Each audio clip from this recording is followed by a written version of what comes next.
মায়াবাই ভৌতিকতার পক্ষ থেকে আপনাদের সবাইকে স্বাগতম জানাচ্ছি। আশা করছি আপনারা সকলেই ভালো আছেন।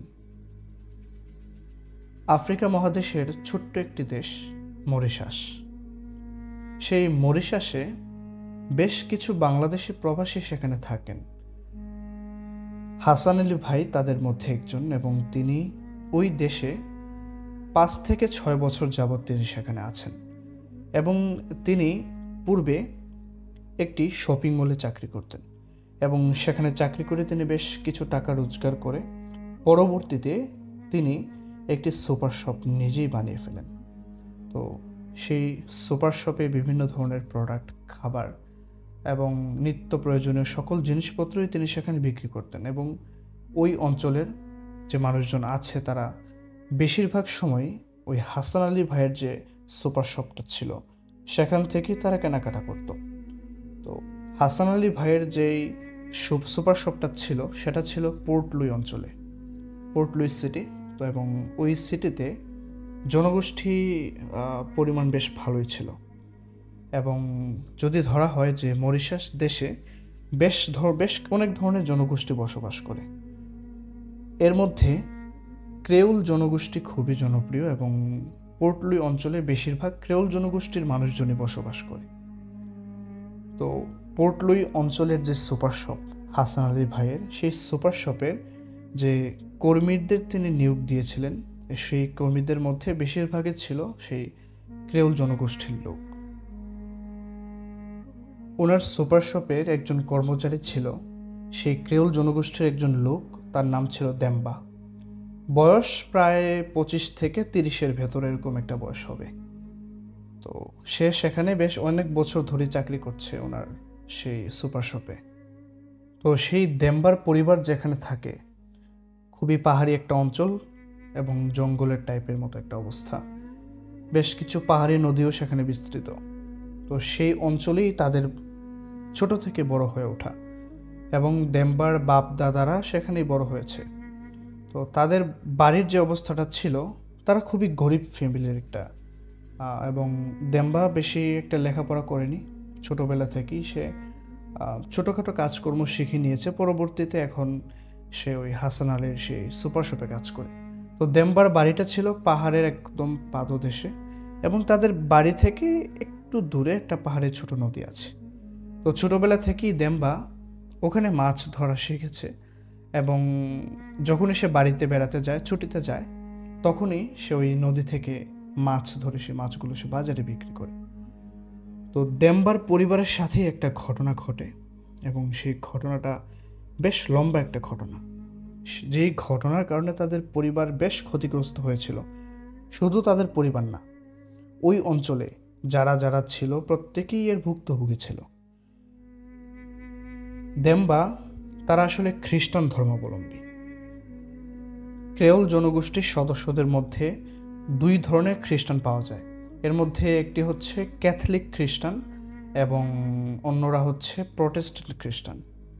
তো দেম্বা যে জনগোষ্ঠীর ছিল, তার সেই ক্রেওল জনগোষ্ঠীরা ছিল ক্যাথলিক খ্রিস্টান।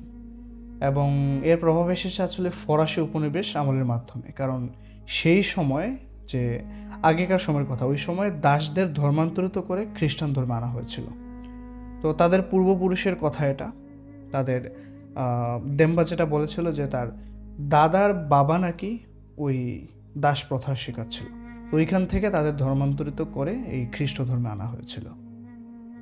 এবং তাদের বাড়ি থেকে বেশ কিছুটা দূরে একটা গির্জাও ছিল, যে গির্জায় তারা প্রতিনিয়তই তাদের প্রার্থনা চালাতো সেখানে।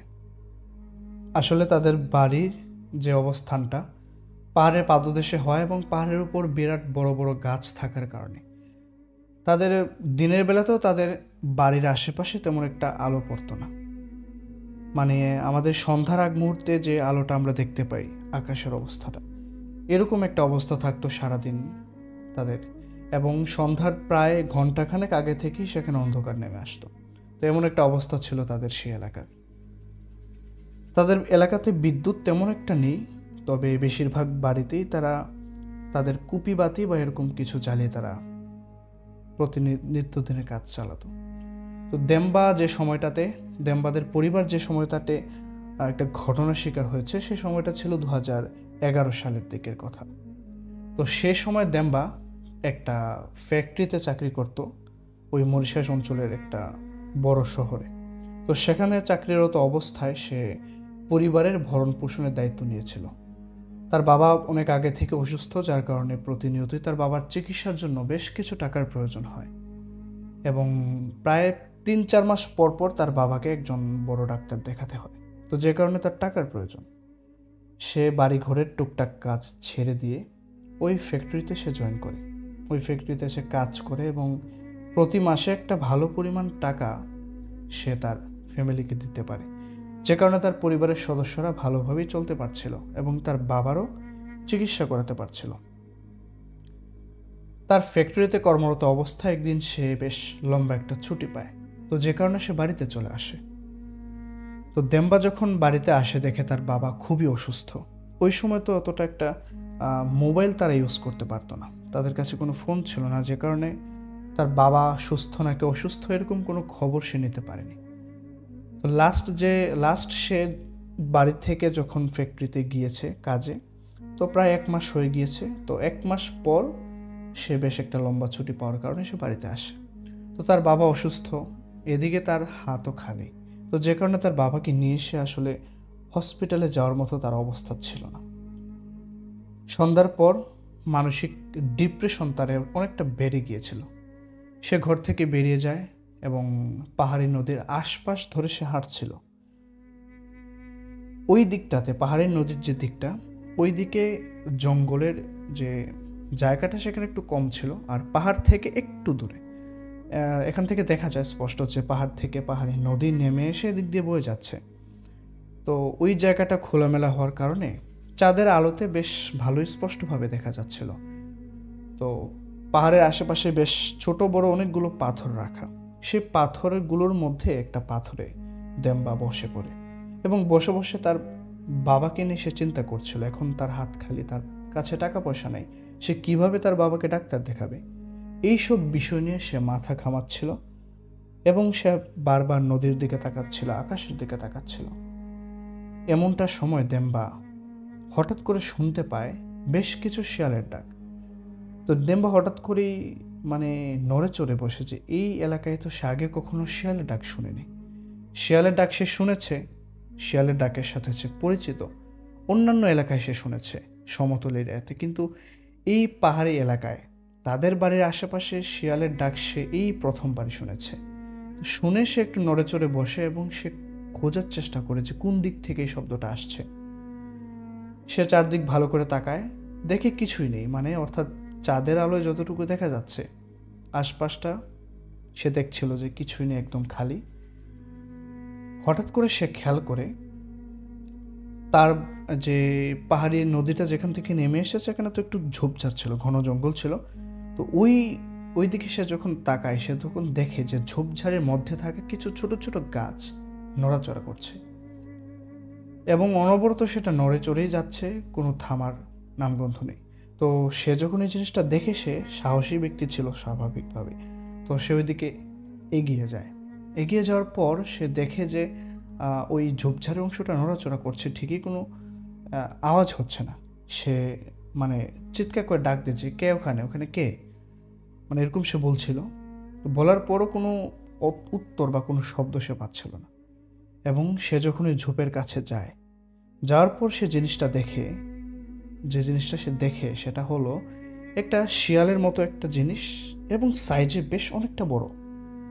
আমরা যারা সাধারণ শিয়াল দেখেছি, একটু কুকুরের মতো একটা সাইজ এরকম থাকে না, এরকম না, 3-4টা শিয়াল মিলে যেরকম একটা সাইজ হবে এরকম বড় একটা শিয়াল। সে উবু হয়ে যেন কিছু খাচ্ছে এবং খাওয়ার যে শব্দটা, হাড় চিবোনোর যে একটা শব্দ আছে না, এই শব্দটা সে পাচ্ছিল। তো এই জিনিসটা যে দেখে সে সাথে সাথে 2 হাত পেছনে লাফ দিয়ে সরে আসে এবং সে মাটিতে পড়ে যায়।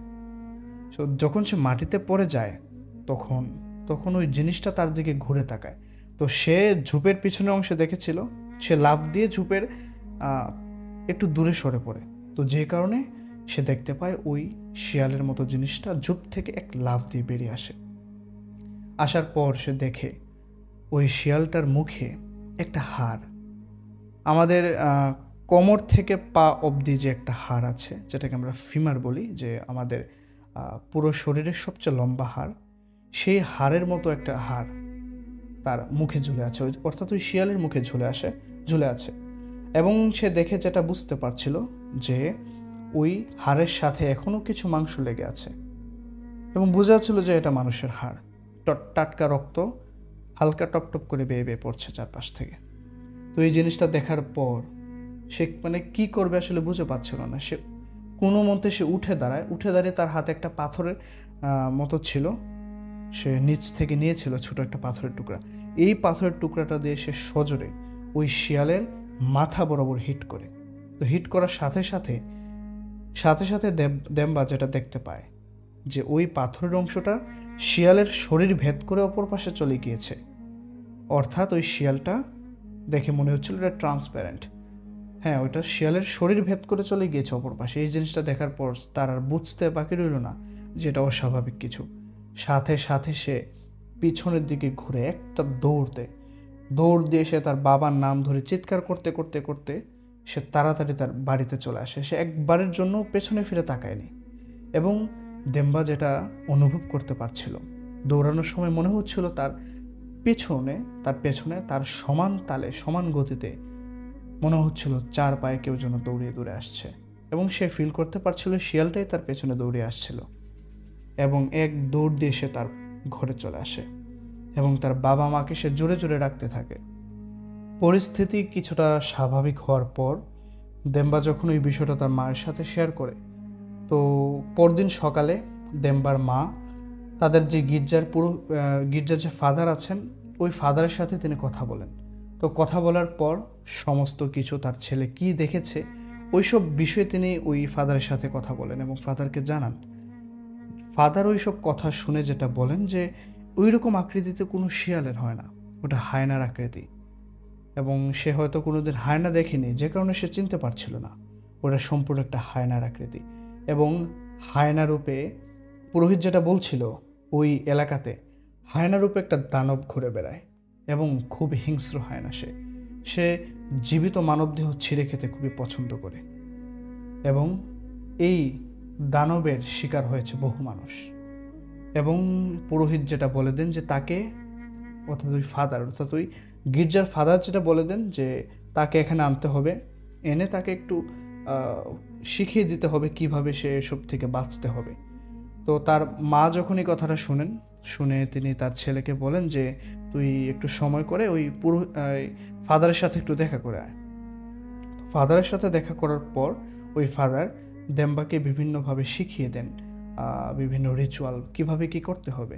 তো এইসব বিষয় জানার পর এবং দেম্বাকে সতর্ক করে দেন যে ওই দিকে যেন সে না যায়, কারণ ওইটা খুবই খারাপ একটা জায়গা এবং সেখানে হিংস্র হায়নার রূপে দানব ঘুরে বেড়ায় এবং সে জীবিত মানুষ খেয়ে ফেলে। ওই দিকে যেন সে না যায়। এবং এরকম বহু রেকর্ড আছে যে ওই এলাকাতে, ওই অঞ্চলে, ওই জায়গায় বহু মানুষ নিখোঁজ হয়েছে। তো এরকমভাবে সতর্ক করে দেয়া হয় দেম্বাকে, এবং দেম্বা ওই সব সতর্কবাণী নিয়ে সে বাড়িতে চলে আসে। এর থেকে প্রায় বেশ কিছু দিন পরের ঘটনা। দেম্বা তার এক বন্ধুর সাথে সে ঘুরতে যাবে।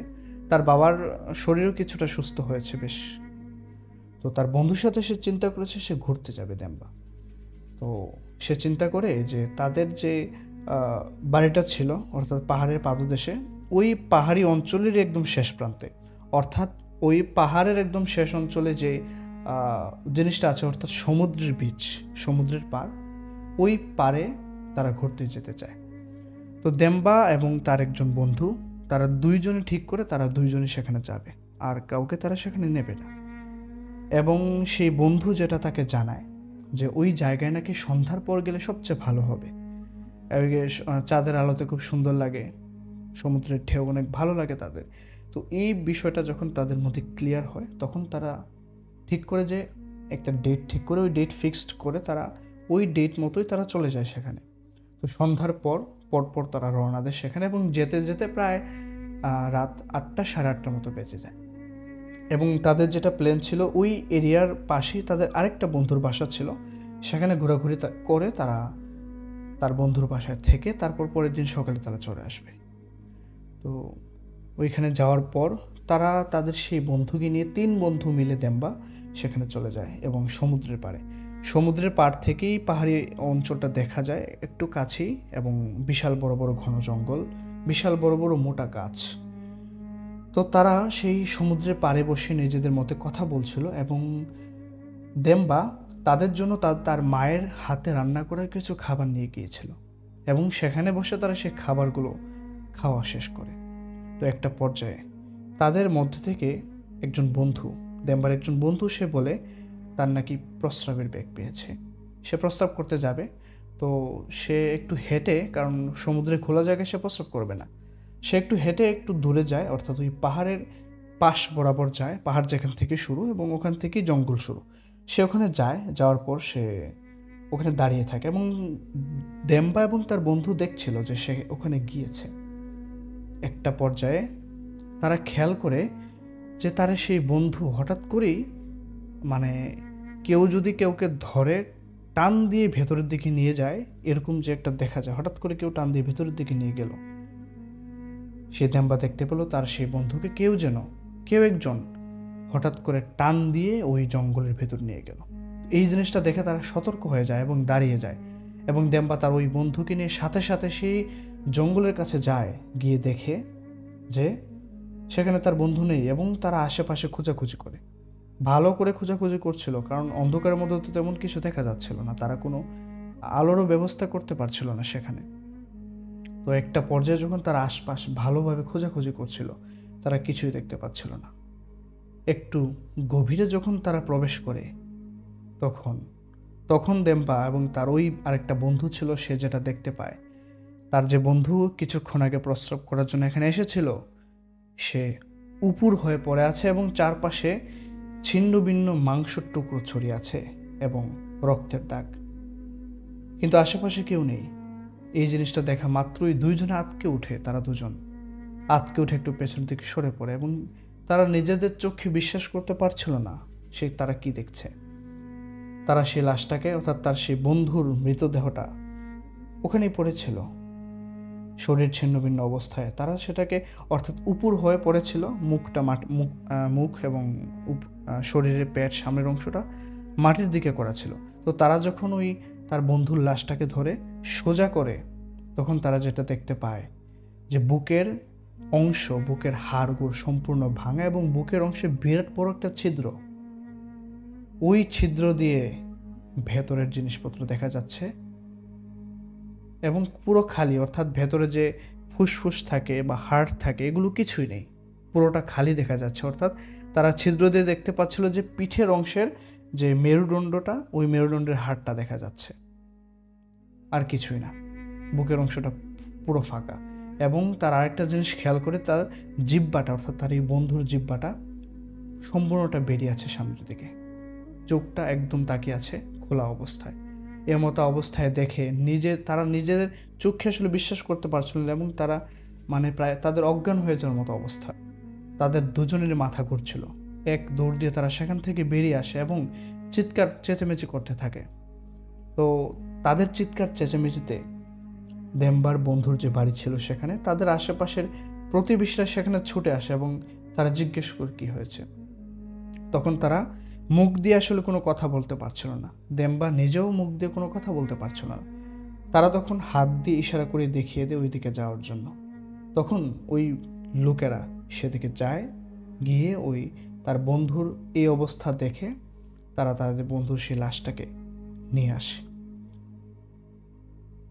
দেম্বা এবং তার ওই বন্ধুকে ওই লোকেরা তাদের বাড়িতে নিয়ে যায়, এবং ওই লাশটাকে তারা কাপড়ে মুড়িয়ে আলাদা জায়গায় রেখে দেয়। পরের দিন সকালে তার লাশটা তার পরিবারের কাছে হস্তান্তর করা হবে।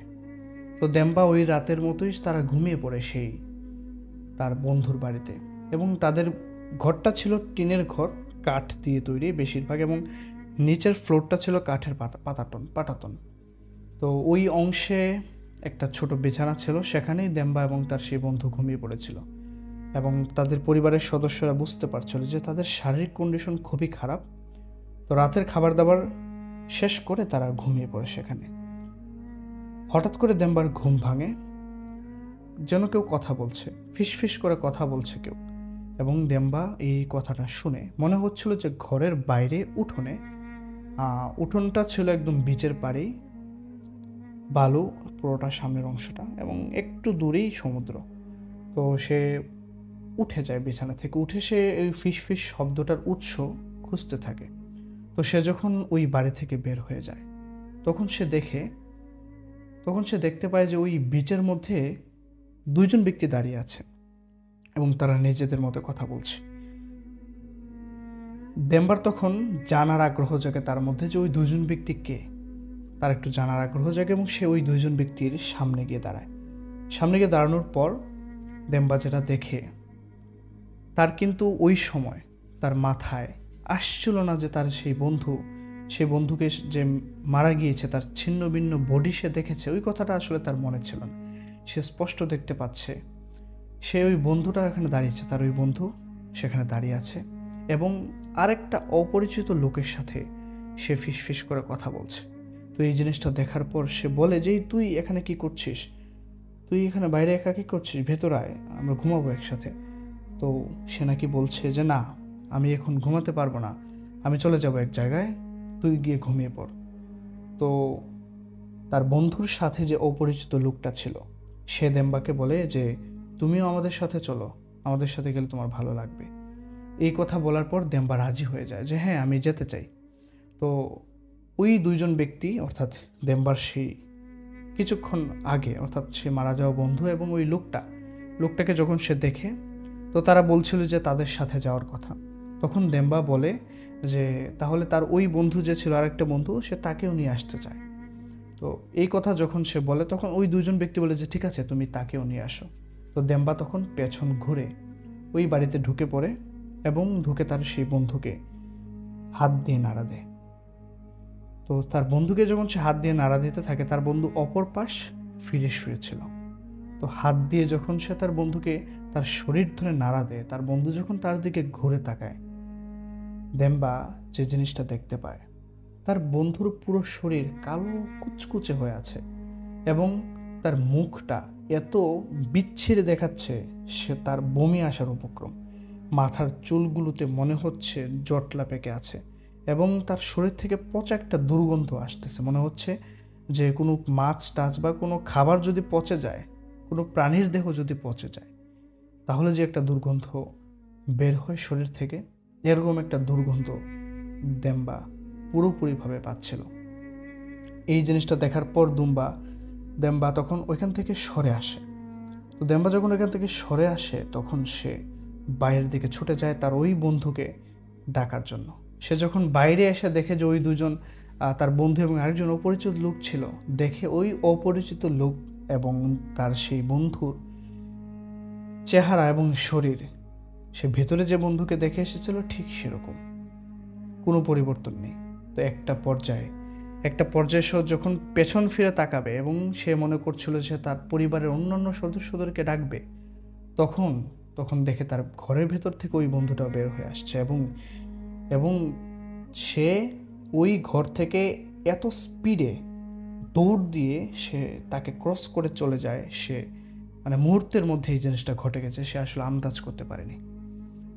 এবারে সে দেখতে পায় তার সেই দুই বন্ধু এবং একজন অপরিচিত লোক, তাদের মানুষের যে আকৃতিটা, সে আকৃতিটা আস্তে আস্তে পরিবর্তন হচ্ছে এবং সে যেটা দেখতে পায় তার নিজ চোখে, এবং দেখতে পাচ্ছে ওই তিনজন মানুষের আকৃতি চেঞ্জ হতে হতে বিশাল বড় সাইজের তিনটা হায়নার রূপ নিয়েছে। এতটা হিংস্র দেখাচ্ছে ওই হায়নাগুলোর চারটা দাঁত সামনের দিকে বের হয়ে আছে, একদম লম্বা ধারালো দাঁত, এবং তাদের চোখগুলো লাল টকটক করছিল। এই জিনিসটা দেখা মাত্রই দেম্বা সে তার নিজের জ্ঞান ধরে রাখতে পারেনি, সাথে সাথে সে সেখানে অজ্ঞান হয়ে যায়। দেম্বার যখন জ্ঞান ফিরে, সে দেখে তার সেই বন্ধুর বাড়িতে সে শুয়ে আছে এবং সে বারবার আটকে উঠছিল বারবার। সে জ্ঞান ফিরে যখন সে উঠে বসে, তখন সে তার পরিবারের অন্যান্য সদস্যদের জিজ্ঞাসা করছিল, আমি কোথায়, আমি এখানে কি, আমি তো রাতে ওখানে পড়েছিলাম, আমি এরকম দেখেছি। সে বারবার তাদেরকে বলছিল। তো তারা বলছিল যে তুমি রাতের বেলা দরজা খুলে বাইরে কেন গিয়েছিলে? তো দেম্বা বলল যে এরকম হয়েছে, আমি বাইরে গিয়েছিলাম, আমি আমার সেই বন্ধুর কথা শুনতে পাচ্ছিলাম। তো তখন তো তার মনে ছিল না আসলে তার বন্ধুকে এরকম ছিন্ন ভিন্ন অবস্থায় তার দেহ পাওয়া গিয়েছিল। তো ওই পরিবারের লোকেরা দেম্বাকে বলছিল যে তোমার বন্ধু তো রাতে মারা গিয়েছে, তুমি তাকে কিভাবে জীবিত অবস্থায় বাইরে কথা বলতে দেখেছো? তো তখন এই কথাটা তার মনে আসে যে সে তো নিজ চোখে তার বন্ধুর মরদেহ দেখে এসেছে ওখানে, তাকে কিভাবে সে দেখে, এবং সে এটা বুঝতে পারে যে এটা কোনো স্বপ্ন ছিল না, এটা বাস্তব, সে নিজ চোখে দেখেছে। ওই ঘটনার পর দেম্বার শরীর অনেক খারাপ হয়ে যায় এবং তার শরীর প্রচণ্ড জ্বর আসে। ওই জ্বর অনেক দিন যাবৎ ছিল। তার যে বন্ধুটা মারা গিয়েছে, ছিন্নভিন্ন দেহ পাওয়া গিয়েছে। পরবর্তীতে হাসপাতালে নেওয়ার পর ওইখানে ডাক্তাররা জানে যে তার হার্ট এবং ফুসফুস কোনোটাই ছিল না। তো এই ঘটনার পর বেশ কিছু গির্জার পণ্ডিতরা এবং গির্জার যে ফাদাররা তারা আসলে জানায় যে লুগারো নামে একটা দানব আছে ওই অঞ্চলে। সে ঘুরে বেড়ায়, সে হিংস্র হায়নার রূপে ঘুরে বেড়ায়। সে জ্যান্ত মানুষের হার্ট এবং কলিজা এবং ফুসফুস সে খেতে পছন্দ করে এবং টাটকা রক্ত তার খুবই প্রিয়। সেই লুগারুর অত্যাচার নাকি ওই এলাকায় সবচেয়ে বেশি, এবং তার সেই দানবীয় রূপ যারা দেখেছে, যারা জীবিত অবস্থায় তার দানবীয় রূপ দেখেছে, তারা কেউ না কেউ পঙ্গুত্ব বরণ করেছে এবং বিশেষ কোনো রোগ দ্বারা তারা সারা জীবনের জন্য আক্রান্ত, এবং যারা হয়তো মুখোমুখি পড়েছে তারা আর কেউ বেঁচে নেই। তো সেই লুগারু দানব, সেই দানবের ভয়ে ওই এলাকায় নাকি কোনো মানুষ থাকে না। তো কিছু মানুষজন তাদেরকে বলছিল যে তোমরা কিভাবে সাহস করলে ওই এরিয়াতে যাওয়ার জন্য, কারণ ওই এরিয়াটা রেস্ট্রিক্টেড। ওই এরিয়াতে স্থানীয় মানুষজন সেখানে যাওয়া নিষেধ করে দিয়েছিল, কারণ সেখানে লুগারুর প্রভাব সবচেয়ে বেশি। সেই লুগারুকে ওই ফাদাররা যেটা মনে করে যে তারা হচ্ছে আফ্রিকান মাকন্ডা গোত্রের একটা দানব। সে দানব বিশেষভাবে পরিচিত ওই হায়নার রূপে ঘুরে বেড়াতে। তো সেই ফাদাররা তাদেরকে সতর্ক করে দেয় আবারও তারা যেন সেই দিকে না যায়, এবং তারা যেন এখনও সতর্ক হয়ে চলে, কারণ তাদের উপর যে তুফানটা গিয়েছে, অর্থাৎ যে সমস্যাটা তারা ফেস করেছে, তাদের বন্ধু এভাবে মারা গিয়েছে, এখন তাদের উপর একটা প্রভাব পড়তে পারে ওই লুগারুর। সেই লুগারু দানব হয়তো তাদেরকেও খেয়ে ফেলতে পারে, তাদেরকেও মেরে ফেলতে পারে, এই জন্য সাবধানে থাকতে হবে। তো দেম্বা এইসব বিষয়ে সে এতটা গুরুত্ব দেয় না, এবং সে আসলে জানতে চায় যে কে এই লুগারু, তার দানবীয় রূপটা কেমন সে দেখার জন্য উতলা হয়ে ওঠে, এবং সে মনে মনে এটাই প্রতিজ্ঞা করে নেয় সে এটা দেখেই ছাড়বে ওই লুগারু, ওই দানবটা কে, এবং সে হায়না রূপে কীভাবে ঘুরে বেড়ায়, সে কীভাবে মানুষকে আক্রমণ করে, এটা দেখার জন্য সে উতলা হয়ে উঠেছে। তো একটা পর্যায়ে দেম্বা তার বাড়িতে চলে যায়। বাড়িতে চলে যাওয়ার পর সে যখন কয়েকদিনের ভেতরে সুস্থ হয়ে ওঠে, তখন সে তাদের যে বাড়ির কাছে যে গির্জা ছিল, ওই গির্জার ফাদারের সাথে সে কথা বলে সম্পূর্ণ ডিটেলস সে জানতে পারে লুগারুর ব্যাপারে। লুগারু মাকন্ডা গোত্রের একটা দানব, সেই পণ্ডিত তাকে বলে, এবং লুগারুর ভয়ঙ্কর রূপ সম্পর্কে তাকে বিস্তারিতভাবে জানানো হয়। সব কিছু জেনে দেম্বা সে পরিকল্পনা করে সে ওই এরিয়াতে আবার যাবে, এবং সে একা যাবে, একা গিয়ে সে ওই লুগারুর সাথে সে দেখা করবে, ওই লুগারুকে সে দেখবে, এটা তার মনের ভেতর গেঁথে গিয়েছে, এবং সে পাগল হয়ে যায় সেই কাজের জন্য। দেম্বা তখন একটা ডেট ফিক্সড করে সে সেই অঞ্চলে চলে যায়, এবং রাতের বেলা দেম্বার যে সাহসটা, সেই সাহসের কথা শুনে ওই পুরোহিত অবাক হয়ে যায়, এবং ওই পুরোহিত বারবার বলছিল যে দেম্বা তুমি কিন্তু ভুল কাজ করতে যাচ্ছ, এবং দেম্বাকে বারবার নিষেধ করছিল যে সে যেন সেখানে না যায়। দেম্বা ঠিকই তার ইচ্ছা পূরণের উদ্দেশ্যে সে সেখানে চলে যায়। যাওয়ার পর ঘন জঙ্গল সে পার হচ্ছিল, সে হাঁটছিল জঙ্গলের ভেতর দিয়ে হাঁটতে হাঁটতে সে একটা গাছের নিচে দাঁড়িয়ে পড়ে, এবং দেখে খুবই সুন্দর একটা গাছ, এবং গাছের পাতাগুলো থেকে আলোর মতো ঝলকানি দিচ্ছিল, উজ্জ্বল আলো যেরকম ঝলকায় সেরকম একটা ঝলকানি বের হচ্ছিল সেই গাছের পাতা থেকে। তো একটা পর্যায়ে সে সেই গাছের কাছে দাঁড়ানোর পর সে অসংখ্য ফিসফিসানির শব্দ শুনতে পাচ্ছিল, অর্থাৎ মনে হচ্ছিল যে অসংখ্য মানুষ কারো কানে ফিসফিস করে যেরকম কথা বলে, এরকম ফিসফিসানির শব্দ সে শুনতে পাচ্ছিল। তো একটা পর্যায়ে ওই শব্দের উৎস খুঁজতে খুঁজতে সে একটু ভেতরের দিকে প্রবেশ করে এবং ভেতরের দিকে যাওয়ার পর দেখে ঘন জঙ্গলের মাঝখানেও বিশাল একটা জায়গা, ফাঁকা অংশ এবং সম্পূর্ণ সমতল, ছোট ছোট ঘাসে পরিপূর্ণ ওই এরিয়াটা, এবং ছোট ছোট ফুল গাছও সেখানে আছে। দেম্বা যখন ওই এরিয়াতে প্রবেশ করে তখন তার মনে হচ্ছিল যে তার পেছন থেকে বড় বড় গাছের উপর দিয়ে কেউ একজন হেঁটে হেঁটে আসছে। বড় বড় গাছের ডালপালা ওই ব্যক্তির হেঁটে আসার, তার শরীর ধাক্কায় মনে হচ্ছে যে বড় বড় গাছপালার ডাল মরমর করে ভেঙে যাচ্ছে। তো হঠাৎ করে সে যখন পেছনের দিকে তাকায় এবং তার ঠিক পেছনের দিকে যে বড় বড় গাছগুলো ছিল, সেই গাছগুলো হঠাৎ করে ঠাস ঠাস করে ভেঙে যায় এবং সবগুলো ফেটে চূর্ণ বিচূর্ণ হয়ে যায় এবং আশেপাশে এত জোরে তুফান শুরু হয়, দেম্বা আসলেই তার মনের ভেতর থেকে ভয় পেয়ে যায় এবং সে তার মনকে বারবার বলছিল যে কেন সে এখানে এসেছে, সে এটা জানার জন্য কেন উতলা হয়ে গিয়েছিল, সে বারবার নিজেকে প্রশ্ন করছিল। তো একটা পর্যায়ে দেম্বা যে জিনিসটা দেখে, সে দেখতে পায় দোতলা বাড়ির সমান বিশাল বড় সাইজের একটা হায়না। সে হায়না তার দিকে তীক্ষ্ণ দৃষ্টিতে তাকিয়ে আছে এবং এই হায়না তখন ওই জায়গা থেকে লাফ দিয়ে তাকে ডিঙিয়ে খোলা মাঠ প্রাঙ্গণে এসে দাঁড়ায়। দাঁড়ানোর পরই সে দেখতে পায়, দেম্বা দেখে যে ওই হায়নার রূপ আস্তে আস্তে পরিবর্তন হয়ে যাচ্ছে এবং পরিবর্তন হয়ে বিশাল দানবীয় আকারের, মানুষের মতো একটা বিশাল দানবীয় আকারের মতো একটা অবয়ব সেখানে উপস্থিত। এই জিনিসটা দেখে দেম্বা তার মনের ভেতরে যে এই দানবকে দেখার ইচ্ছা এবং আকাঙ্ক্ষা ছিল, এটা তার সম্পূর্ণ মিটে গিয়েছে এবং সে তার সম্পূর্ণ মস্তিষ্ক ঘুরপাক খাচ্ছিল। আসলে তার ব্রেনের ভেতরে তখন সে বারবার সেটা ফিল করতে পারছিল যে সে এখানে এসে খুবই বড় ভুল করেছে। তো এই জিনিসটা যখন তার জ্ঞান যখন ফিরে আসে, তখন সে আর সেখানে দাঁড়িয়ে থাকতে পারে না।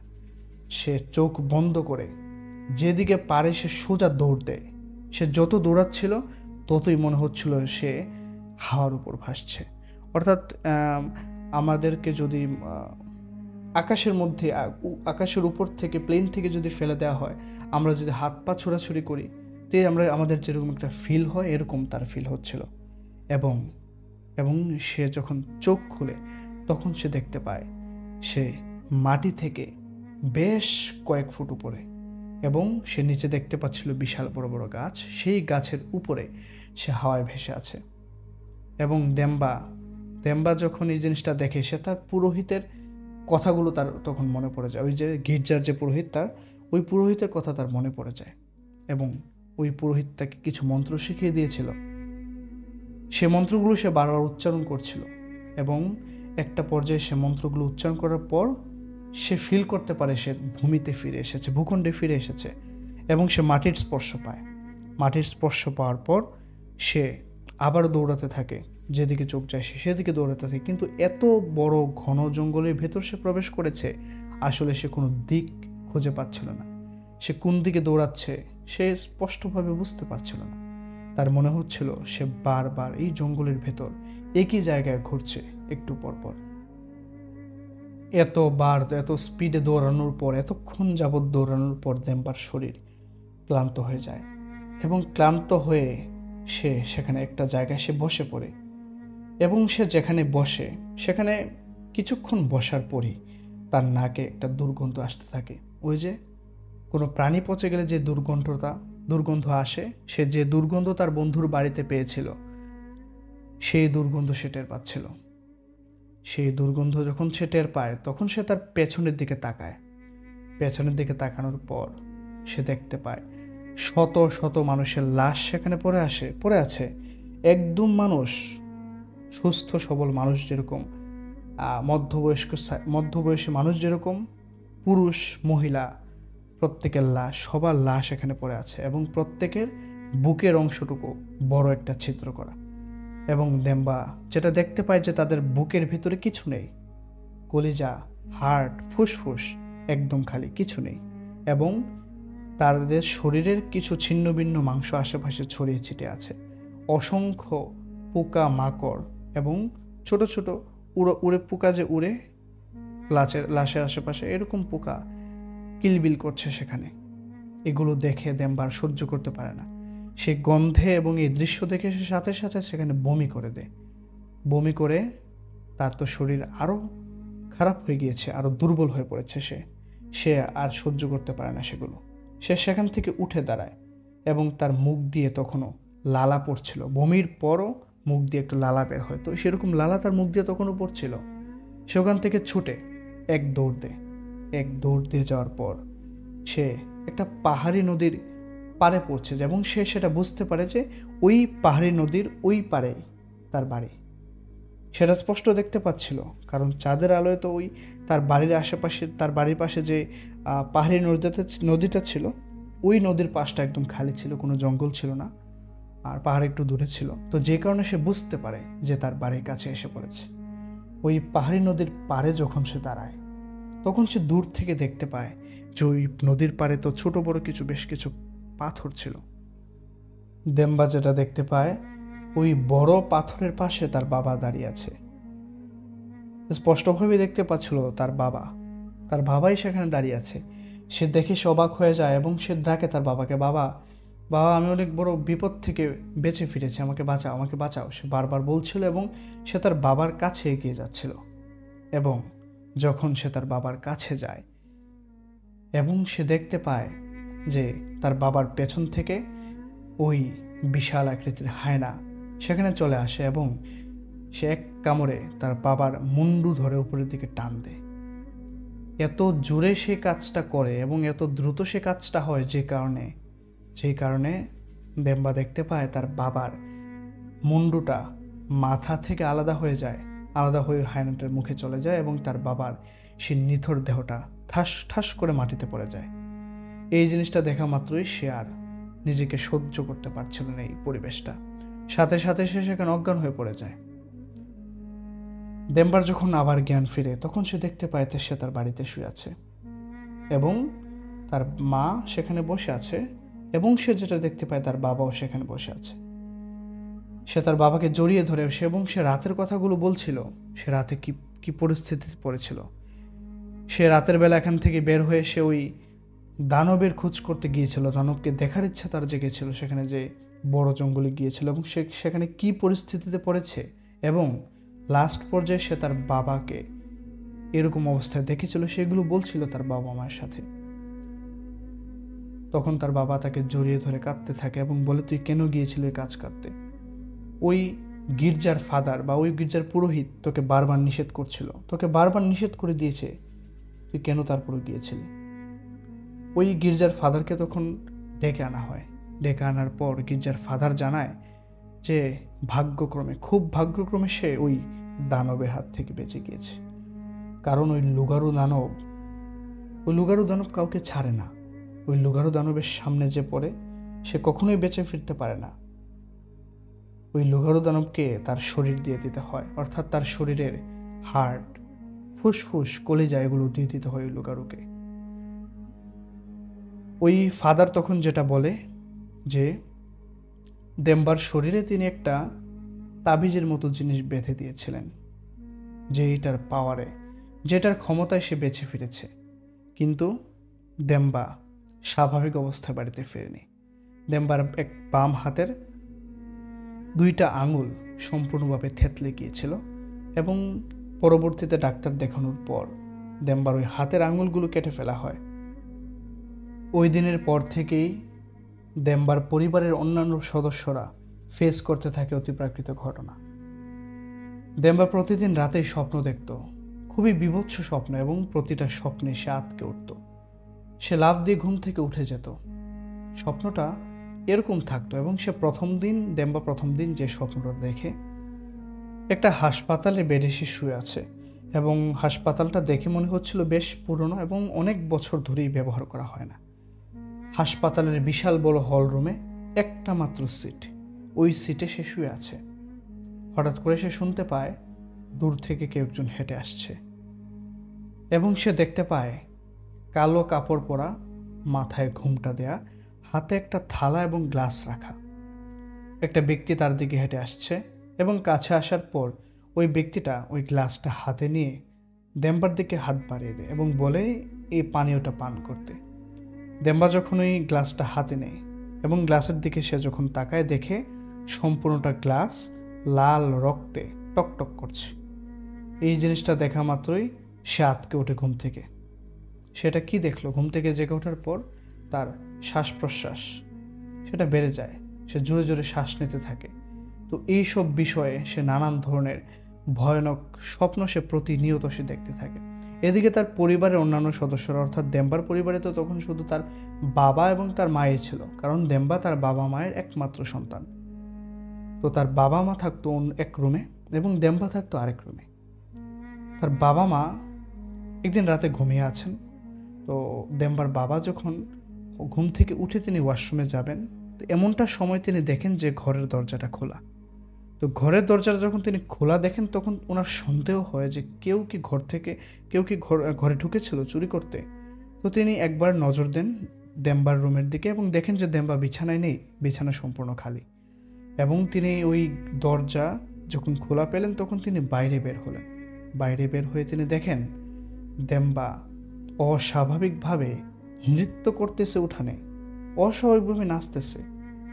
এবং তার নাচার ধরন দেখে যেটা বোঝা যাচ্ছে যে সে কারো হাত ধরে নাচতেছে, কিন্তু তার পাশে কাউকে দেখা যাচ্ছে না। কিন্তু দেম্বার বাবা সেটা স্পষ্ট দেখতে পাচ্ছেন, দেম্বা যার সাথে নাচতেছে, মানে দেম্বা কারো হাত ধরে নাচতেছে, এটা তিনি স্পষ্টভাবে দেখেন। এই জিনিসটা দেখার পর তিনি তো জানেন বৃদ্ধ মানুষ, আগেকার আমলের মানুষ, তিনি ওইসব মন্ত্র তিনি পাঠ করেন। মন্ত্র যখন তিনি পাঠ করেন, তখন দেম্বা সাথে সাথে অজ্ঞান হয়ে সেখানে পড়ে যায়। তো দেম্বাকে ঘরে আনা হয়, এনে তার মাথায় পানি ঢেলে জ্ঞান ফেরানো হয়। তো যখন এই ব্যাপারে দেম্বাকে জিজ্ঞাসা করা হয়, তখন দেম্বা বলে যে সে কিছুই জানে না। সে কখন বিছানা থেকে উঠে বাইরে গিয়েছে, সে কখনই বা নাচ করেছে, সে এইসব বিষয়ে কিছুই বলতে পারে না। তো সে বলে যে তোমরা মিথ্যা কথা বলছো, তোমরা বানিয়ে বানিয়ে কথা বলছো, এরকম কিছু ঘটেনি। দেম্বা কোনোভাবেই এসব কথা বিশ্বাস করতে পারছিল না। অর্থাৎ দেম্বার সাথেই সব ধরনের সমস্যা হচ্ছিল। এর পাশাপাশি দেম্বার মা এবং দেম্বার বাবা অদ্ভুত সব জিনিস দেখত। অর্থাৎ তারা ঘুমিয়ে গেলে রাতের আধারে তো সম্পূর্ণ আর চারপাশ নীরব থাকে, কিন্তু ঘুমিয়ে গেলে তারা অদ্ভুত এক ধরনের শব্দ শুনতে পেত।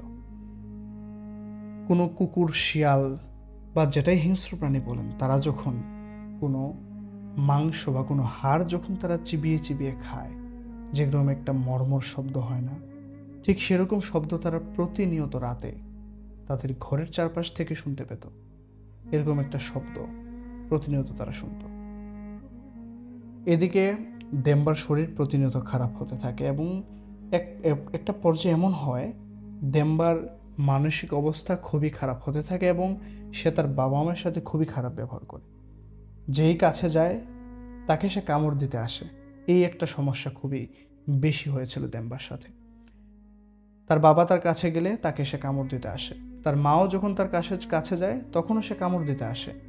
তো এমন একটা পরিস্থিতি হয়ে গিয়েছিল দেম্বার শারীরিক কন্ডিশন।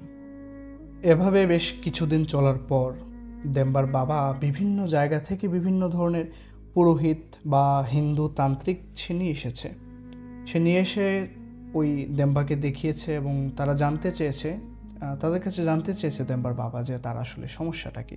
তো তারা বিভিন্ন কথা বলে, অর্থাৎ কেউই আসলে সঠিক করে বলতে পারছিল না।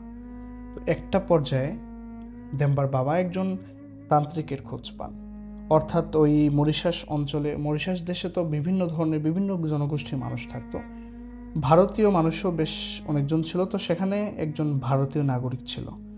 তো তিনি ওই তান্ত্রিকই সেখানে নিয়ে আসা হয় এবং সেই তান্ত্রিক দেম্বাকে দেখে সে যেটা বলে তার বাবাকে, যে দেম্বা খুবই মারাত্মকভাবে একটা দানব জিনের দ্বারা প্রচেষ্ট হয়েছে এবং সে দানব জিন খুবই খারাপ এবং সে খুবই শক্তিশালী। তাকে তার শরীর থেকে তাড়ানো খুবই কষ্টসাধ্য ব্যাপার হবে। তো ওই তান্ত্রিক যেটা জানায় যে সে এই ব্যাপারে গবেষণা করবে এবং সে দেখবে আসলে এই জিনটাকে বা এই দানব জিনটাকে কিভাবে তার কাছ থেকে সরানো যায়, অর্থাৎ দেম্বার শরীর থেকে কিভাবে সরানো যায়। দেম্বার শরীর প্রতিনিয়ত খারাপ হচ্ছে, তার জ্বর কোনোদিনও কমতো না, এতটা মানে খারাপ অবস্থা ছিল তার। সে একটু মোটাসোটা একজন ব্যক্তি ছিল, কিন্তু এই বেশ কয়েকদিনে সে একদম রোগাশোগা একটা মানুষ এসে পরিণত হয়ে যায়। সব কিছু জেনে শুনে ওই ভারতীয় তান্ত্রিক যেটা জানায় যে সে একজন গডফাদারের ঠিকানা দিয়ে যায় এবং ওই দেম্বার বাবাকে বলে যে আপনি ওই গডফাদারের সাথে আপনি সরাসরি যোগাযোগ করেন এবং ওনাকে এখানে নিয়ে আসেন, এর ফলেই তাকে সুস্থ করা সম্ভব হবে। তো দেম্বার বাবা তখন ওই ঠিকানা অনুযায়ী ওই গডফাদারের বাড়িতে চলে যান এবং সে গডফাদারকে সম্পূর্ণ ঘটনা খুলে বলার পর সে গডফাদার তখন দেম্বাদের বাড়িতে চলে আসেন। দেম্বাদের বাড়িতে চলে আসার পর তিনি তাদেরকে জ্ঞান দিতে থাকেন, তিনি তাদেরকে বোঝাতে থাকেন যে আপনার ছেলে দেম্বা যে কাজটা করেছে সে তার ভাগ্যক্রমে বেঁচে ফিরেছে, কারণ এরকম কাজ যারা করে বা ওই দানবের যারা মুখোমুখি হয় তারা কখনো বেঁচে ফেরে না, তাদের মর্মান্তিক মৃত্যু হয়, তাদের দেহ ছিন্ন ভিন্ন করে খেয়ে ফেলে ওই দানব, তাদের শরীরের ভেতরে নরম নরম জিনিসগুলো তারা খেয়ে ফেলে, এটা তাদের প্রিয় খাবার। ওই গডফাদার তখন বলেন যে লুগারুকে পরাস্ত করার মতো একটাই মাত্র মাধ্যম আছে। তারা বিভিন্ন দেবতার পূজা করত। ক্রেওল জনগোষ্ঠীর লোকেরা খ্রিস্টান ধর্মাবলম্বীর এবং তারা পুরনো সংস্কৃতি লালন পালন করত, যে কারণে তারা বিভিন্ন ধরনের দেবতার পূজা করত। তো ওই গডফাদার যেটা জানায় যে তাদের এক অগ্নিদেবতার নাম তিনি তাদের বলেন এবং সেই অগ্নিদেবতাকে স্মরণ করলে সেই অগ্নিদেবতা সেখানে হাজির হবে এবং সেই অগ্নিদেবতার দ্বারাই লুগারুকে হারানো সম্ভব একমাত্র। ওই গডফাদার তখন বলেন যে একটা রিচুয়াল করতে হবে এবং একটা যজ্ঞের মতো আয়োজন করতে হবে। ওই গডফাদার তখন লুগারুর ব্যাপারে আরও কিছু বিশেষ তথ্য এবং এইসব ব্যাপারে তিনি দেম্বার বাবাকে জানান। তারপর তিনি বলে দেন যে কি জিনিসপত্র এবং কি জিনিসপত্র আনতে হবে ওই যজ্ঞের জন্য। তখন দেম্বার বাবা ওইসব জিনিসপত্র তিনি জোগাড় করেন, বেশ কয়েকটা মশালও সেখানে ছিল। তো একটা যজ্ঞের সময় অনুসারে ওই গডফাদার তখন দেম্বাকে নিয়ে তিনি বাইরের উঠোনে চলে আসেন, অর্থাৎ পাহাড়ের পাদদেশ তেমন একটা সমতল জায়গা সেখানে কম, তো একটা বাঁশের মতো মাচা তৈরি করা হয়েছিল। সেই মাচার উপর আবার একটা বিশাল বড় থালার মতো জিনিস ছিল। ওই থালার জিনিসের উপরেই ওই গডফাদার কিছু ছোট ছোট কাঠের টুকরো দিয়ে তিনি সেখানে আগুন জ্বালানোর পর তিনি সেখানে সামনে বসে পড়েন এবং বিভিন্ন ধরনের মন্ত্র উচ্চারণ করছিলেন। তো বেশ অনেকক্ষণ মন্ত্র উচ্চারণের পর তিনি তখন দেম্বাকে এখানে উপস্থিত করার জন্য বলা হয়। তো দেম্বার শারীরিক কন্ডিশন খুবই খারাপ এবং তাকে যে ধরে আনবে সে নিজে হেঁটে আসতে পারবে না, অর্থাৎ যে কাছে যায় তাকেই সে কামড় দিতে আসে। গডফাদার তখন তার থলে থেকে একটা পানীয় বের করে সেই পানীয়টা ওই দেম্বার উপরে ছিটিয়ে দেয়। দেম্বার উপরে ছিটিয়ে দেওয়ার পর কিছু সময়ের জন্য দেম্বা একটু শান্ত হয়ে যায় এবং সে প্রথমে মানুষকে লাফ দিয়ে কামড় দিতে আসতো, এমন একটা অবস্থা ছিল তার। কিন্তু ওই গডফাদার যখন দেম্বার উপরে পানিটা ছিটিয়ে দেয় তখন সে একটু শান্ত হয়, তবুও সে হিংস্র প্রাণীর মতো বারবার গর্জন করছিল এবং কামড়ানোর মতো একটা অবস্থা সে এরকম করছিল সে। তো তারপরেও তাকে ধরে কোনো রকমে ওই যজ্ঞের আগুনের পাশে বসানো হয়। তখন ওই গডফাদার বিভিন্ন ধরনের মন্ত্র উচ্চারণ করছিল এবং সে একটা পুরনো পুঁথি সে ওই তার থলে থেকে বের করে। পুরনো পুঁথি যখন তার থলে থেকে বের করে তখন সে ওই পুঁথি থেকে একটা ছোট অংশ কাগজ সে ছিঁড়ে সে ওই পুঁথির কাগজের টুকরোটা সে আগুনের যে যজ্ঞের আগুনটা জ্বলছিল ওই আগুনের উপর সে ওটা ফেলে দেওয়ার পর একটা আগুন যেরকম ব্রাস্ট হয়ে চারদিকে ছড়িয়ে পড়ে না, এরকম ঠাস করে ব্রাস্ট হয়ে সে চারিদিকে আগুনের গোলার মতো একটা ছড়িয়ে পড়ল। এটার পরপরই ওই যে দেম্বার বাবা এবং তার মা এবং আশেপাশে কিছু লোকজন ছিল, তারা পিছনে দাঁড়িয়েছিল এবং তারা দেখতে পায় এবং গডফাদার যেটা জানায় যে লুগারু তার আসল রূপে এখানে হাজির হচ্ছে। কিছু সময়ের মধ্যে, কিছু মুহূর্তের মধ্যে লুগারু তার দানবীয় রূপ নিয়ে সেখানে হাজির হয় এবং আশেপাশের যে গাছপালা ছিল সেই সব গাছপালাগুলোতে ঝড়ের গতিতে বাতাস প্রবাহিত হচ্ছিল এবং এত জোরে বাতাস প্রবাহিত হচ্ছিল চারপাশে তাদের যজ্ঞের আগুনটা নিভে যাওয়ার মতো অবস্থা। গডফাদার তখন জোরে জোরে মন্ত্রোচ্চারিত করতে করতে ওই আগুনটাকে কোনো রকমে সে টিকিয়ে রেখেছে। তারা দেখতে পাচ্ছে দূর থেকে কালো ছায়ার মতো দানবীয় রূপ নিয়ে কিছু একটা তাদের দিকে এগিয়ে আসছে। এমতো অবস্থায় ওই গডফাদার যখন বিশেষ একটা মন্ত্র উচ্চারিত করে তার হাতের একটা বালা ছিল, সে বালাটা ছিল আমরা বড়ই খেলে যেরকম বড়ইর একটা বীজ থাকে না, বিচি, এরকম বড়ইর বিচি দিয়ে বানানো একটা হাতের বালা ছিল। সে হাতের বালাটা যখন তিনি আগুনের দিকে নিক্ষেপ করেন তখন সাথে সাথে তারা যে জিনিসটা দেখতে পায়, ওই কালো ছায়ার সামনে বিশাল আগুনের গোলার মতো কিছু একটা এসে উপস্থিত হয় এবং সাথে সাথে তখন চারপাশে যে ঝড়ের গতিতে বাতাস বইছিল সে বাতাস সাথে সাথে থেমে যায়।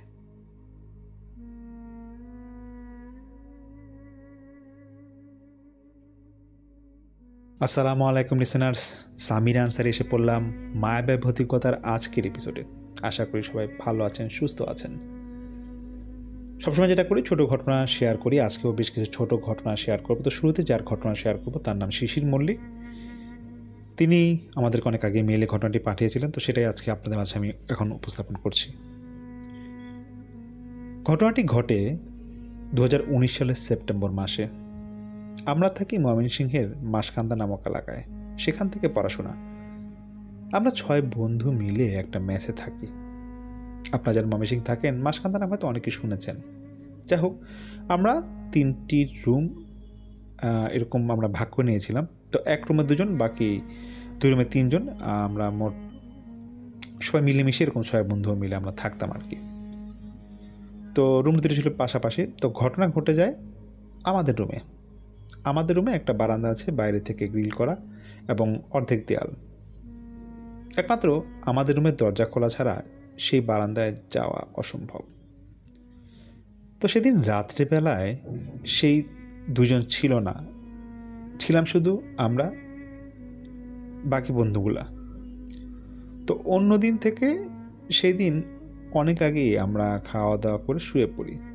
আমাদের প্রতিদিন ঘুমাতে ঘুমাতে 12টা বেজে যায়, কিন্তু সেদিন আমরা 10টার মধ্যেই একটু সকাল সকাল ঘুমিয়ে যাই।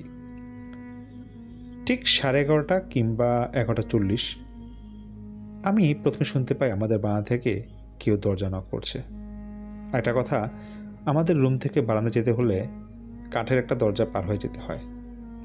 আমি রাত্রেবেলা সেই কাঠের দরজা নক করার শব্দ পেলাম, কে একজন জোরে জোরে দরজা ধাক্কাচ্ছে।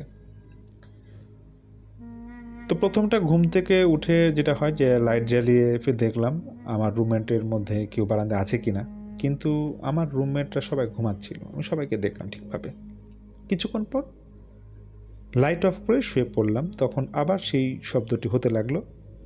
তখন আমার বাকি যে 2 জন রুমমেট ছিল শব্দটি তারা শুনতে পেল, মানে আমার সাথে যারা ছিল আর কি সেদিন 2 জন। তো পাশের রুমে যারা ছিল তারাও শব্দটি শুনছিল। তো পাশের রুম থেকে আমার আরেক রুমে ওয়াশরুমে যাওয়ার জন্য রুম থেকে এরকম বের হতে হয়। তো যেটা ঘটে, শব্দ তখন একবার বন্ধ হয়ে যায়, সেই রুমের দরজা ধাক্কানোর শব্দটা তখন নাই। তো মোটামুটি আমরা তখন আবার সবাই এরকম ঘুমিয়ে পড়ি। মানে কেউ কেউ বলছিল যে বাইরে কেউ আছে নাকি দেখ, আবার কেউ মনে করছে যে না, বাইরে কোনো একটা শব্দ হয়তো রুমের নক করার মতো লাগছে। তো আমরা 2-1 জনকে দেখেছিলাম, দেখি যে সেইখানে আসলে কিছু নাই। তো তারপর আমরা মনের মধ্যে আবার সবাই ঘুমায় যাই। তো কারো মনে কিন্তু প্যারানরমাল কোনো কিছু এটা হবে বা হতে পারে সেটা কোনো ধারণা আমাদের ছিল না। তো আমার এক বন্ধু যে আমার রুমে ছিল, সে করে কি একটু ওয়াশরুমে যায়। তো ওয়াশরুমে গিয়ে সে তার একটু বেশি সময় লাগে। তো ওয়াশরুমে যেতে হলে তাকে মাঝখানকার রুম পার হয়ে, রান্নাঘর পার হয়ে তারপর ওয়াশরুমে শেষ মাত্রা সেখানে যেতে হবে, মানে একটা করিডোরের মতো সেখানে আছে। তো সে যেটা বলে, সে ওয়াশরুম থেকে বের হওয়ার পর দেখতেছে আমি নাকি রান্নাঘরে রান্না করতেছি এবং কিছু খাচ্ছি, মানে কিছু রান্না করে খাচ্ছি এরকম মনে হচ্ছিলো, বা চুলায় কিছু একটা সেখান থেকে আমি খাচ্ছি। তো আমার সেই বন্ধু তখন আমাকে বলে যে কিরে, এত রাতে তোর খিদে লাগছে আর সময় পাইল না, এই বলে সে রুমে চলে যায়। রুমে চলে গিয়ে সে তার দরজাটা এরকম আটকায় দেয়। সে যখন দরজা আটকায় শুতে যাবে, দেখতেছে যে আমি তার পাশে শোয়া অবস্থায়। এটা দেখে তো সে চিৎকার দিয়ে উঠে। সে তাতে লাইট জ্বালাতে বলে, লাইট জ্বালায়, রান্নাঘরে যায়, দেখে সব ঠিক। সে তখন চিৎকার করে সবাইকে ডাক দেয়, সবাইকে বিষয়টা বলার পর সবাই যখন এক রুমে হয়ে যায়, তখন রান্নাঘর থেকে পাতিল পড়ার আওয়াজ পাই। যখন পাতিল পড়ার আওয়াজ পাই, তখন আমরা সিদ্ধান্ত নিই যে হয়তোবা কোনো একটা খারাপ কিছু দেখে যাওয়া হয়েছে, যেহেতু কোনো আগে দরজাকে ধাক্কা দিল। তো সেই রাতে আমরা রান্নাঘরে তারপর যখন যাই, দেখি ওভারঅল সব ঠিক আছে, খুব একটা এরকম সমস্যা নাই। কিন্তু সবার মধ্যে একটা আতঙ্ক কাজ করে। রাতে আমরা ভাবি যে কেয়ারটেকারকে ডাক দিব, এবং আমরা কেয়ারটেকারকে ডাকি। শুরুতে আমার বন্ধু দু একজন ছিল, তারা বলতেছে এটা চোর আসছে, এটা তুমি কেয়ারটেকারকে বলো। তার এসব আমার কথা কিছু বলি না, কারণ এটা ওরা বিশ্বাস করবে না। তো যেটা বলা হয় সেই অনুযায়ী তো আমরা তখন যাই কেয়ারটেকারের কাছে। তো কেয়ারটেকার আসলে সে ঘুমের মধ্যে ছিল, সে দরজাটা আসলে খুলতে চায় না। সে বলে যে সে পরে কথা বলবে, তারপর সে ঘুমাচ্ছে, তার ফ্যামিলির সাথে থাকতো, তাই আমরা তাকে সেদিন ডিস্টার্ব করি নাই। তো আমরা আমাদের ফ্ল্যাটে চলে যাই এবং লাইট জ্বালায় আমরা মোটামুটি ঘুমায় যাই। ঠিক তারপরের দিন কেয়ারটেকারকে বললে সে ততটা এটা আসলে গুরুত্ব দেয় না, এবং সে বলে যে এটা আপনাদের মনের ভুল, উল্টাপাল্টা কিছু দেখছেন হয়তো। তো এরকম মাঝে মাঝে আমাদের বাসায় সমস্যা হতে থাকতো। বিশেষ করে এই যে রান্নাঘরের এই ইস্যুটা হতো, এবং আমরা যদি কখনো কোনো দেখা যেত যে রান্না করে যদি আমরা রেখে দিতাম রান্নাঘরে, তখনই বেশি সমস্যাটা হতো। আর আমরা যেহেতু বেচারা ছিলাম সবাই, আমাদের তো বাসা পাওয়াটা ইজি ছিল না। আমরা মোটামুটি ধরে নিয়েছিলাম যে এখানে কিছু প্যারানর্মাল ঘটনা আছে এবং আমরা বাসাটা ছেড়ে দিব, এবং এটা মোটামুটি প্যারানর্মালকে আমরা নোটিশ দিয়ে দিয়েছিলাম। কিন্তু আমাদেরকে থাকতে হবে প্রায় আরও 15-20 দিন। তো একদিন কেয়ারটেকারকে আমরা একটু কৌতূহলবশত তাকে চা পান বিড়ি সিগারেট খাই একটু বলি যে মামা এখানে সমস্যা কি, তুমি তো আমাদের কিছু বলতেছো না, আমরা তো এখানে সমস্যা ফিল করতেছি। তো বলতেছে যে দেখেন মামা, এখানে যে পিছে একটা ডোবা আছে, ওখানে উল্টাপাল্টা অনেক সময় শুনছি এরকম হয়। বাট এই যে আপনার যে রুমটায় থাকতেছেন বা যে ফ্ল্যাটটা থাকতেছেন, এটা আসলে মালিক সহজে ভাড়া দিতে পারে নাই, তো আপনাদেরকে ভাড়া দিছে। কিন্তু আপনারা তো এরকম 1 মাসও থাকলেন না, এরকম টুকটাক সমস্যা মাঝে মাঝে এখানে হয়। তো আমাকে এটা বলতে মানা করছে, যেন আমি আপনাদেরকে লুকায় বললাম, এটা আপনি কাউকে বলতে চান না। আর এটা যদি ছাড়তে চান আপনারা ছেড়ে দিতে পারেন, এরকম সমস্যা এখানে আগেও হয়েছে, এখনও আপনার তো পারেনি সমস্যা, অনেক দিন বাসাটা এরকম বন্ধ ছিল, এরকম থাকে না এখানে। তো পরে সেই মল্লিক ভাই তিনি যেটা বলেন যে তিনি তারপর সেখানে তার থাকা হয় না, তারা সেখান থেকে এসে পড়ে।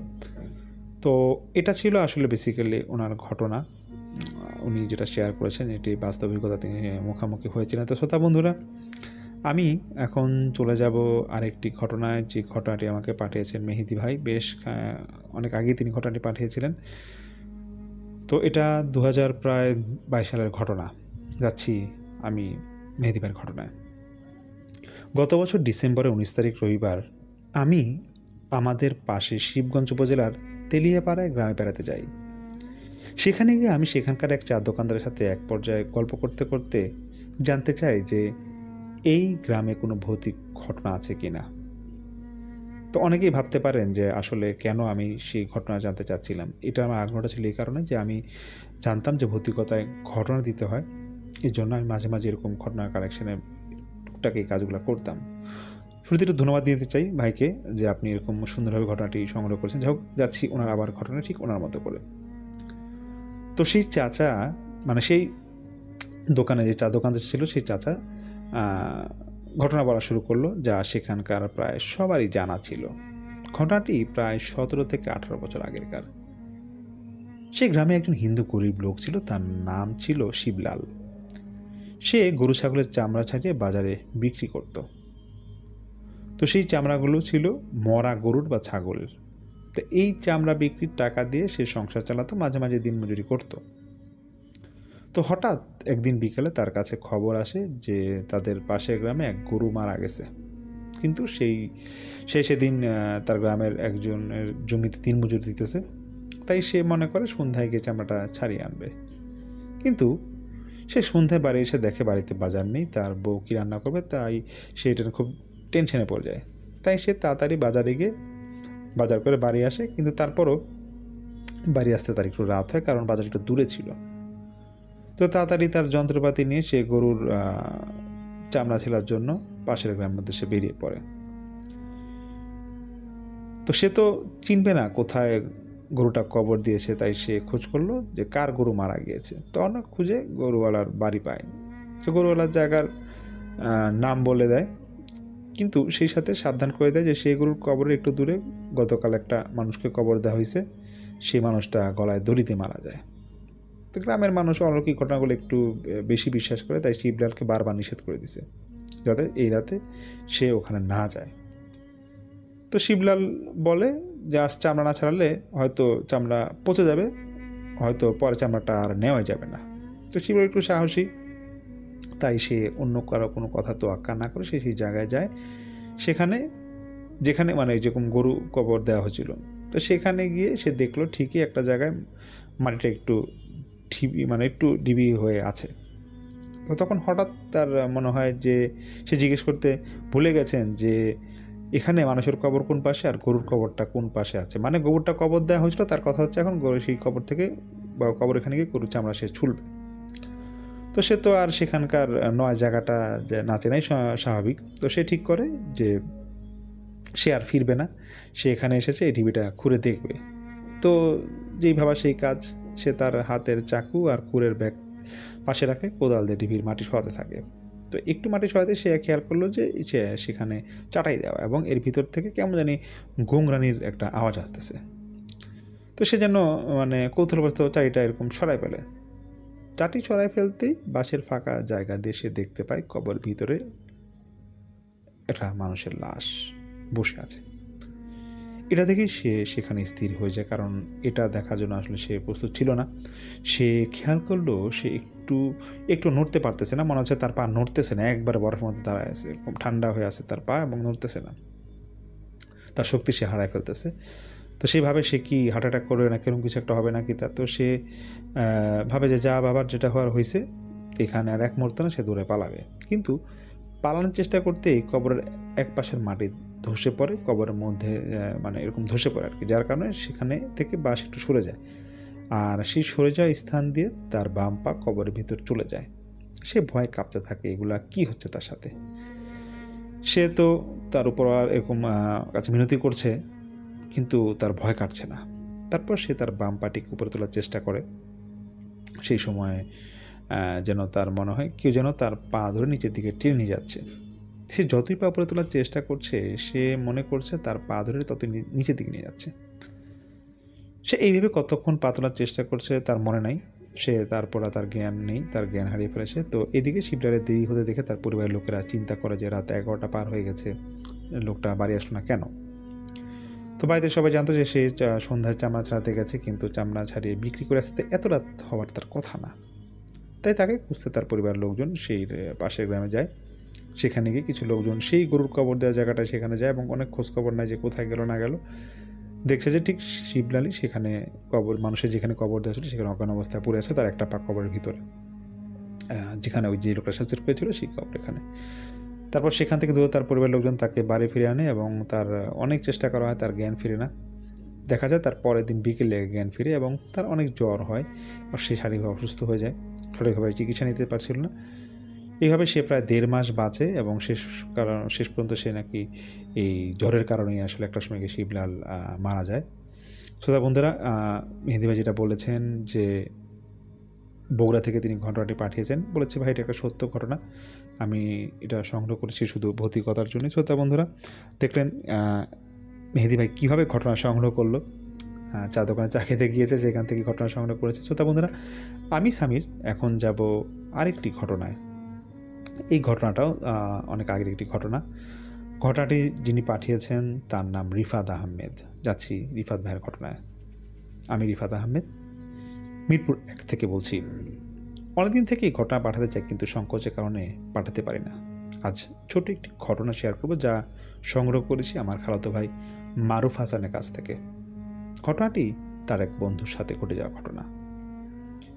মারুফ ভাইয়ের বন্ধুর নাম ও ঠিকানা প্রকাশ অনিচ্ছুক হয়, তার নাম ধরে নিচ্ছি রাফি। রাফি ঘটনাটি যেভাবে বলেছিল ঠিক সেভাবেই শুরু করছি তার ভাষাতেই। আমার একটি মেয়ের সাথে সম্পর্ক ছিল, তার নাম রুমি। আমরা দুজন প্রায় সময় দেখা যেত যে অনেক রাতে ফোনে কথা বলতাম, অনেক রাত পর্যন্ত।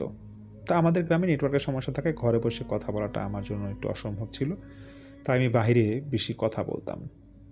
ঘটনার দিন অনেক গরম ছিল আর লোডশেডিং চলছিল, তাই আমি ফোনে কথা বলতে বলতে আমাদের পুকুর পাড়ের এক নারকেল গাছ আছে সেটা নিচে গিয়ে দাঁড়াই।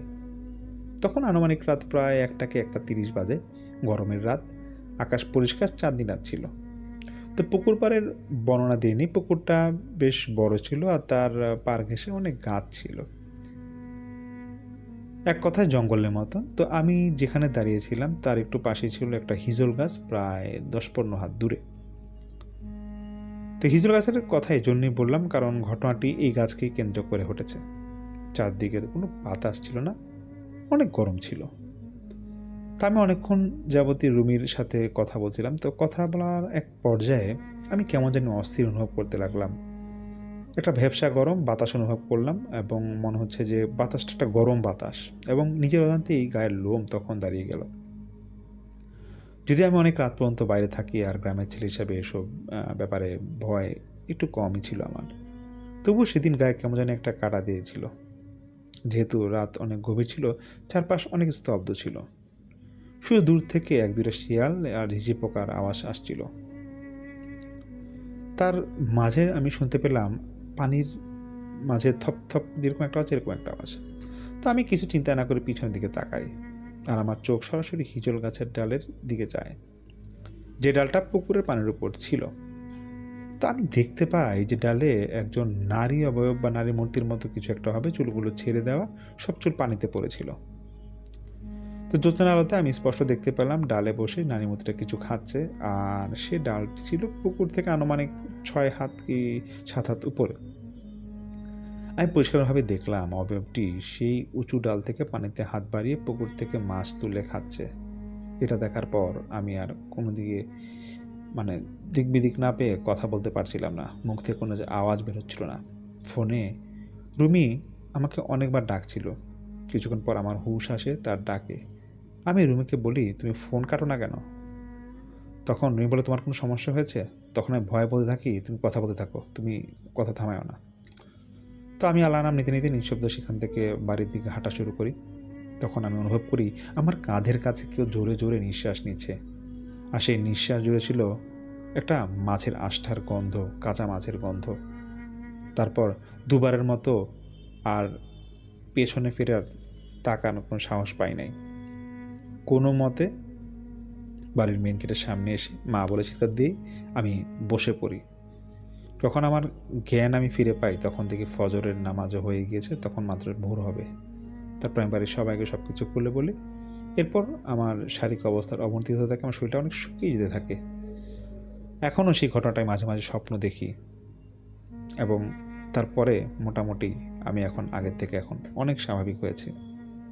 তো তা বন্ধুরা, কেমন লেগেছে ঘটনাটি অবশ্যই জানাবেন। তো আজকের এপিসোডে এখন যে ঘটনাটা আমি শেয়ার করব এটি আমার শেষ ঘটনা, যাচ্ছে আজকের আমার শেষ ঘটনায়। আমি হাসিব মেহমুদ কুমিল্লা থেকে বলছি। আজ আমি আনুমানিক 50-60 বছর আগে ফিরোজ মিয়ার নিজের পরিবারের সাথে ঘটেছে একটি ঘটনা শেয়ার করছি। ফিরোজ মিয়ার পরিবারে ওনার স্ত্রী এবং 8 সন্তান ছিল। ওনার বড় ছেলের নাম হলো কামাল।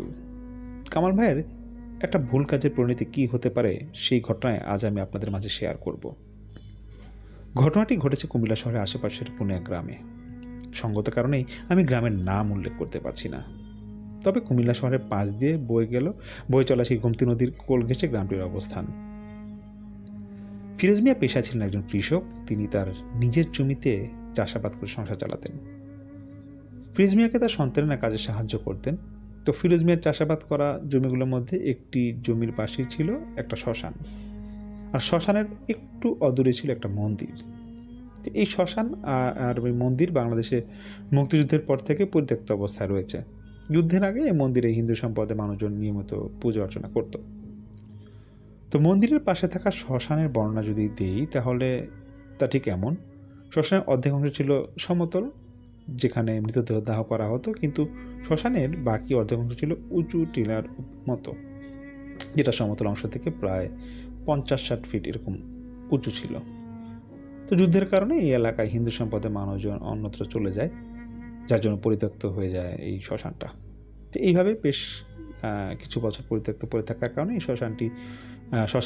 শ্মশানের জমির উপর লোভে পড়ে যায় ফিরোজ মিয়ার বড় ছেলে কামালের।